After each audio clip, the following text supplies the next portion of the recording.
বান্ধবীর সাথে কিছু কথা তার সাথে বলি, আপনারা শোনেন।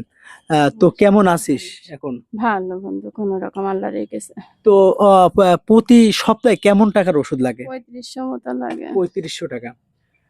তো প্রতি সপ্তাহে 3500 টাকার ওষুধ লাগে। ওষুধ কি এখন কিনা হয়? না, আজ কদিন ওষুধ খাওয়া আজকে কি রান্না হয়েছিল? না, আজকে রান্না করিনি। রান্না হয়নি। তো এইসব বাচ্চারা কি কি কি খেয়ে আছে?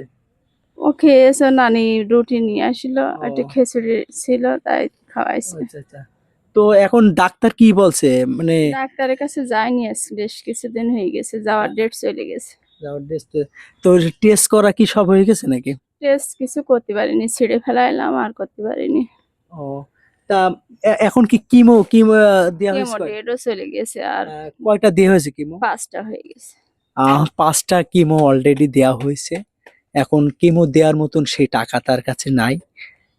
প্লিজ আপনারা সামান্য পরিমাণ বান্ধবীর জন্য একটু দেওয়ার চেষ্টা করবেন, কারণ এইসব মানুষগুলো খুব কষ্টের ভিতরে আছেন। এই বাচ্চাদের দেখলে আপনি আহ, দেখেন এই বাচ্চাদের এই ছোট ছোট বাচ্চারা এ এ এ- এ যত কয় কেজি হলো, বেড়েছে কয় মাসে? 4 কেজি হইলে এখনই 4 কেজি রয়েছে। 4 কেজি।